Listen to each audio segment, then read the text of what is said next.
me, a measurement is, are people coming back? Are they smiling during rehearsal? At the end of the rehearsal, does everybody say, oh my God, where did 3 hours go? Instead of, woof, we're only half hour in, yikes, you know, or if you have a break, everybody leaves. These are all little indicators. And frankly, if people get excited about their music, they're so excited that they tell people about the concert, or they even like openly have an emotional experience about singing a song. And we've all had those moments where people have goosebumps and they hug each other or whatever. I mean, that's what it's about. And so to me, those data points are just as valid as my score that my DCI drum and bugle corps group got. Welcome to Choir Success, where we explore today's best practices for running choirs and choruses. I'm Tom Metzger. Today, we'll be talking to Donny Rose in episode 2 of How to Build a Successful Choir, where you'll get many valuable insights about how to build and manage your choir. In this episode, we'll discuss some of the keys to success and how to measure that success. This video is generously sponsored by Choir Genius. More on them later. First of all, how do you define success when you're talking about a choir or chorus? So that's a wonderful question, and I think a lot of that is based on what you want. For example, you and I know a person in our a cappella world whose group sounds terrible, but they sing every single week. They're out in the community, they're changing lives, they're happy as can be, they hug each other, they sing at everybody's funeral. Success. Right, check mark. Other people who would measure singing quality or repertoire or something like that would not measure them as highly.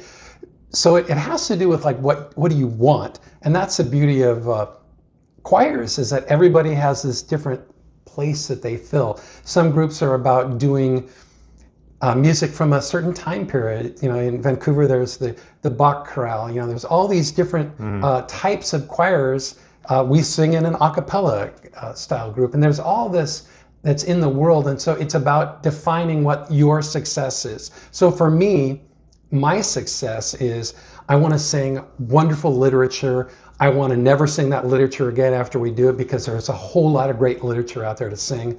I want to challenge people where it's like, the music is, that's kind of the tough one, and this one's kind of a cruiser, so that I have a breath as a performer, so the audience isn't like atonal piece, John Cage piece, atonal piece. You know, there has to be an ebb and flow of the level of difficulty of the harmonic structure, so that it's taking me and the audience on a ride. And also, success is people are having fun and loving each other. You know, if people don't show up to warm-ups or people don't show up to choir, that means something, you know, and they're voting with their feet.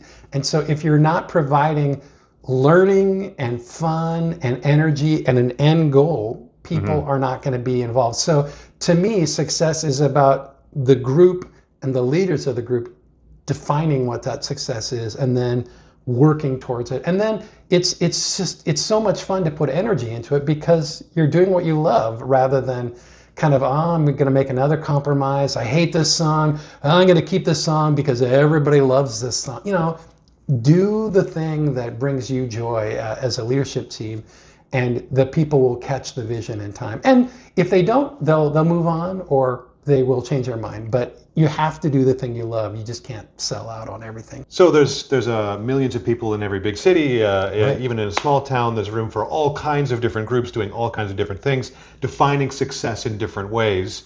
And hearkening back a little bit to our previous episode, right? You want to do what you think is important. You want to follow your own vision that way.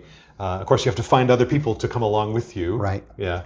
Let's talk a little bit about components of a successful group. So if you had to kind of lay out, here are the top 5 things that have to go well to focus on, what would they be? Number 1.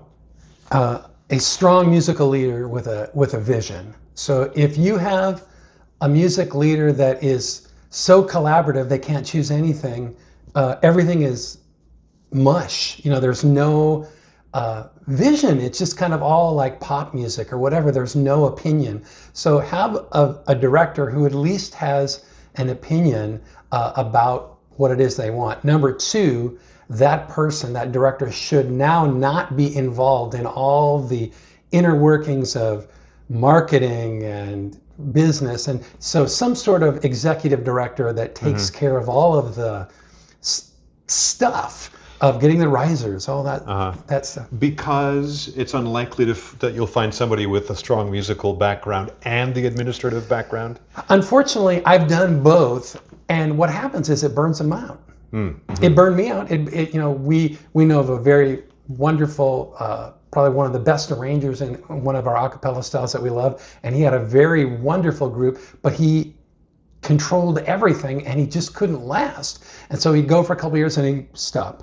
And then come back and then stop. It just burned him out. And it's not fun. It's not sustainable. Why would you want to just intentionally burn yourself out? So, and it's likely that a person with an artistic vision is probably not as strong in business, and vice versa. Not always, but usually the person that's wheelhouse is business is great. So you need that artistic vision, that business savvy to kind of hold it together.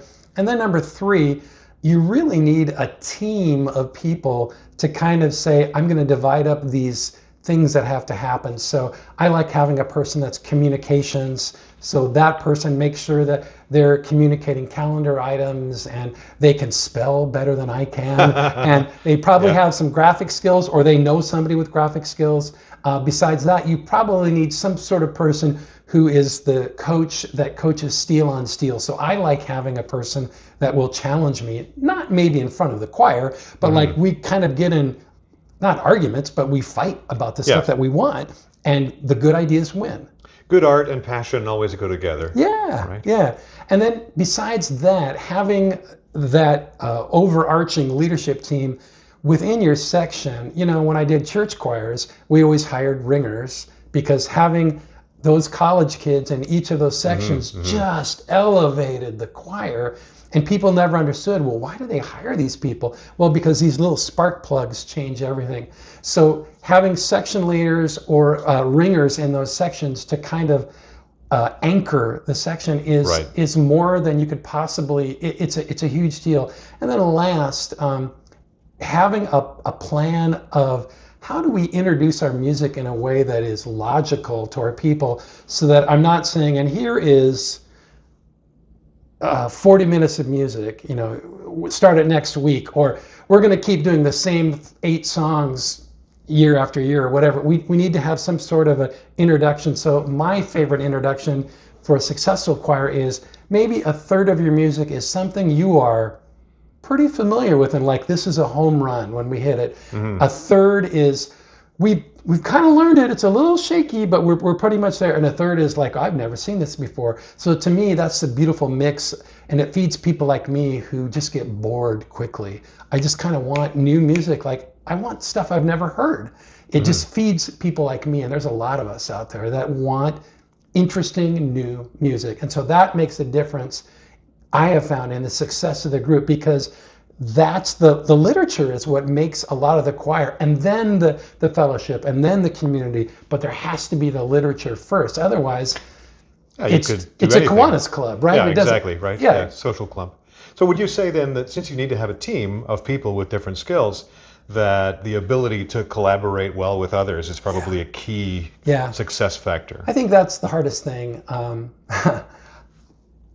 Sometimes people talk about ego, and I think there's that delicate line where I'm strong coffee, Tom. I am strong coffee, but as I've gotten older, more and more I collaborate, the better I get, and the better results I get, and the more fun I have. And so I've realized it's more fun to be part of a team and then like be in my lane. Yeah, the lane, right? Of directing and rehearsing, because that's where I'm the most happy. And I can do that leadership stuff. I can put a spreadsheet together, but it won't be as good as the people on my team can do. And they're better, and they're faster, and they're more efficient. And I don't want to do that anyway. Right. So, that's collaboration is.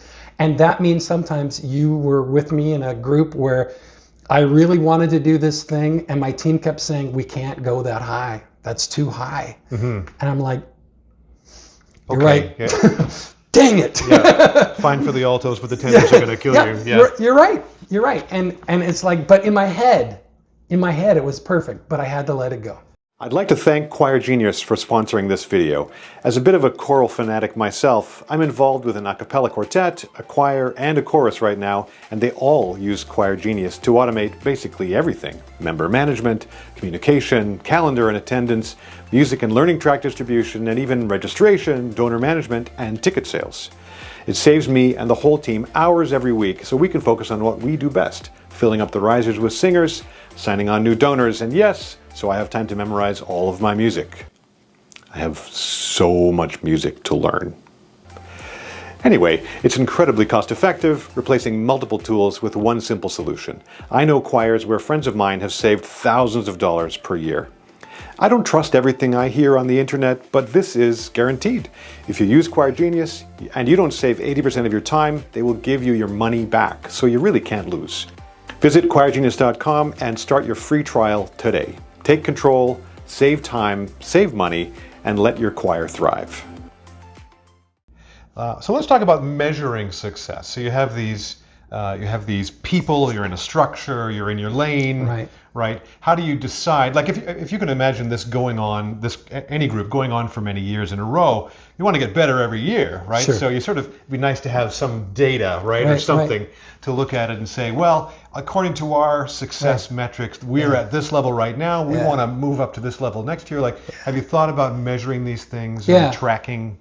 So I'm such a dork for asking that question. No, but I love that. Well, there's a great book about last name Collins, and he wrote about good to great. And there's a little pamphlet called The Social Sectors.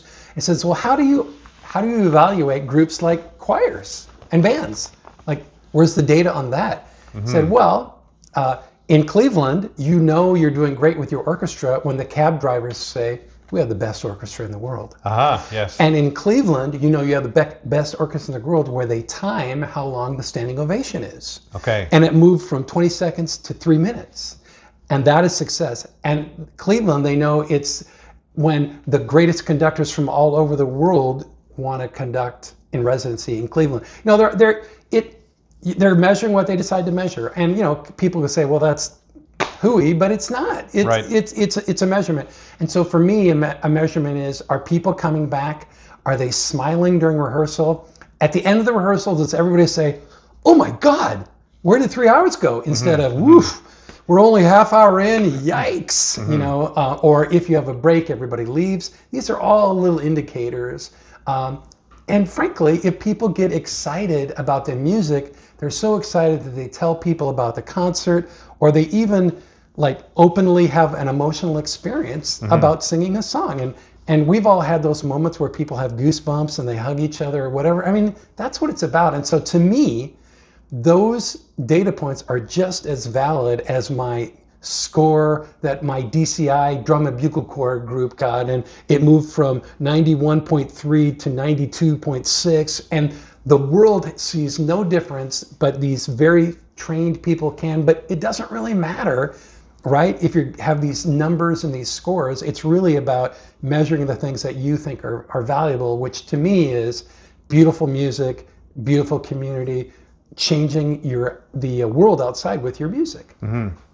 I want to touch on something that we just a second ago we were talking about, which is if you have this high-end sort of passionate plan for high quality music, but working hard at challenging people a little bit, you're going to attract a certain kind of singer, but not every singer. Right. So you really have to you have to know what kind of people you're looking for, and realize that not everybody is going to want that. Right. Yes. But it's not a question, it's a statement, I guess. But it is a statement. But you're right. I think that's the hardest thing. I had a jazz band I was in, and I was piano player, a pro band, and we got this amazing alto sax player that loved Monk, and he just wanted to play music from this bebop time, and we were a working band, and so we could do a couple Monk tunes, but people would go this is too weird. We want Yeah. You know, we want something further back. We want Miles Davis stuff. We want stuff we want Count Basie. We want things that are more accessible that they can, heck, we want Glenn Miller so we can dance. Just, you know, and so having that variety. And so that's the piece, Tom, that I think most choirs miss, is that they box themselves into a very narrow band of musical styles. And so I know I blew it where at the end of each song people nod and go, yes.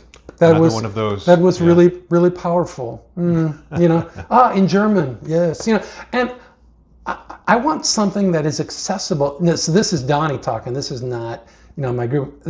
I want something that the audience feels and has a visceral reaction to, and really gets swept up into it, like a musical theater moment where they're taken on this journey rather than they're detached as a bystander of this art that they'll never understand.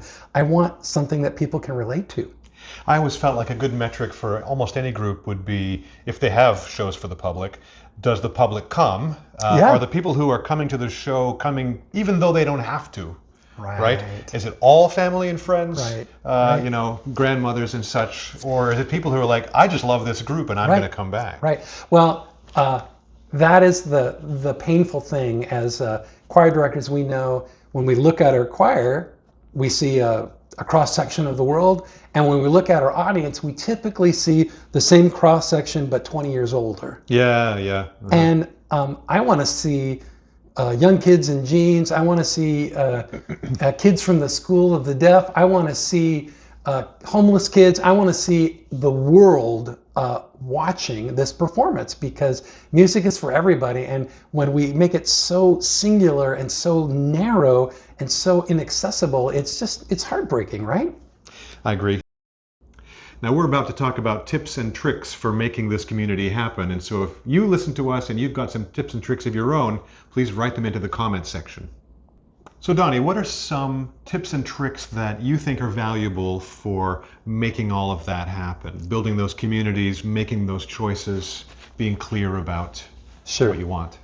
So for that answer changes. So 2 years ago, I learned right away it was really important to start like with on day one in minute 2.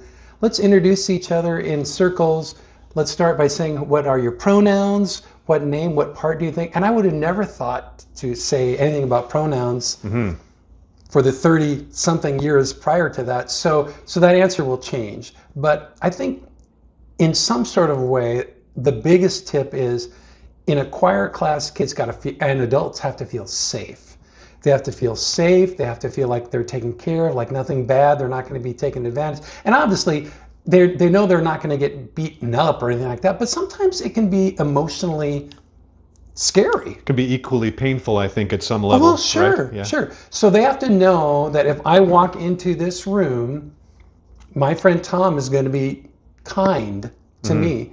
And so that basic safety, and you can get there a lot of different ways. A lot of choir directors use games and all kinds of sponge activities where they get kids and adults together by doing little group activities, and that's great. So, but something to make you feel like you're part of a smaller subset, because a lot of us are less comfortable in a group of 40 to be outgoing, but in a group of 4, they're willing to kind of share. So number 1, they have to feel safe. Number 2, they have to know that it sounds kind of silly, but I remember my first day of teaching, my mentor reminded me, now remember, kids need to know where they're sitting right away so they feel safe, because if you let them pick, you've said, like, I give you permission to decide where you want to sit. And that sets into motion some things you may not like. Cliques and yeah, absolutely. Sure. And so when kids are walking, hey, flutes, why do you sit here?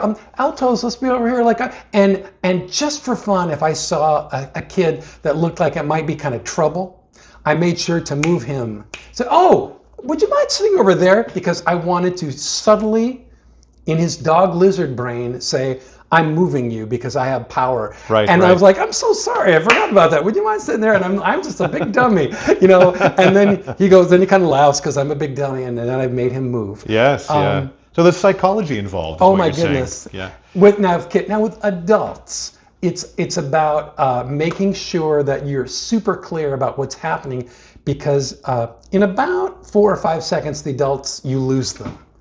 And they'll turn and talk, and they'll be off task. So if you're fast-paced, if you're clear with what's happening, if they've seen that, like, hey, this is a great environment, this is what we're doing. I'm a big believer in visual learners. You've known that from me, being around me in teaching moments where I have PowerPoints and this is our timeline, and you don't care about that kind of stuff. But there are many, many learners that go, what are we going to do next? Nothing is written. I'm scared, I'm uncomfortable. Like, but if they go, oh, we do the warm-up. Oh, he's doing the warm-up. And all of a sudden my blood pressure goes down because I see that there's a plan and I know that it's being followed. And again, this is about concrete sequential learners who need to have these things scaffolded so they know that I'm safe, there's this pattern, he's got me, I'm along for the ride. Right. The abstract random people didn't even notice that there's a whiteboard or don't even see that there's a PowerPoint. So it doesn't matter to them either way. So you haven't heard anything by planning that. And then probably the last thing about building that success is I like to have what I call home runs early. You know, a quick home run where either I teach them like a barbershop style tag, or we do a goofy warm up, or we do this thing where they feel really good about their voices. And I usually, from my Methodist church days, say, turn to your neighbor and shake their hand and tell them how great they were. Is that a Methodist thing? Yeah, that's okay. A Methodist thing. But it's so powerful because then they go, blah, you know, and then they're connecting with each other. Right. And because I have given them permission to talk, it usually, that one kid that says, I have to talk, I haven't talked for 3 minutes, I have to talk, they can like get it out, and then they're, I'm okay, and I'm now ready for Mr. Rose to keep teaching. And even adults, they kind of need that too. And then probably the last thing about those successes, if people feel like they're literally getting better, if they can feel like you're quick, you're decisive, you're leading them, you're happy, your talk time is super low, but the group is getting better, they think in their minds like, this is going to be great. I can tell that this person is going to help us get better, and that will lead to much faster improvement rather than just kind of viewing it as a negative. It's like, you know, this choir is in really bad shape. I don't know. You know, it's like, we're never going to make it. So there's a positivity to it as well. Right. There's hope. Yeah. There's got to be leaders expressing hope. Yes. How about that? It's true. It works. Yeah, I think so. Do you think that the whole safety concern is more important for singers than it is for instrumentalists? Profoundly. Yeah. End of statement. Profoundly, because when a singer sings, it's their body, and the singers out there, you all know this, but it's our body, it's our voice. If you talk about my singing, you're talking about me.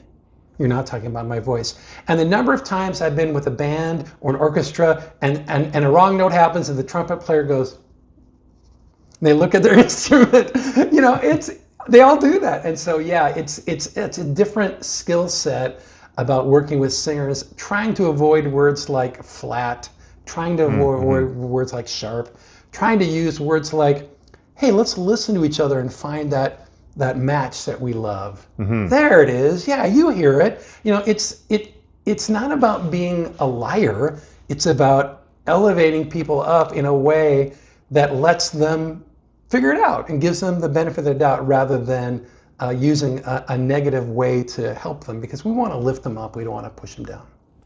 Thanks for joining me for the second video in our series on building a successful choir, and for watching all the way to the end. We'll continue the series in episode 3, where we'll be discussing how teaching contributes to success. If you want to make sure you don't miss it, then make sure to like, subscribe, and hit that bell to be notified when the video drops. That's all for now, so be successful and keep on singing.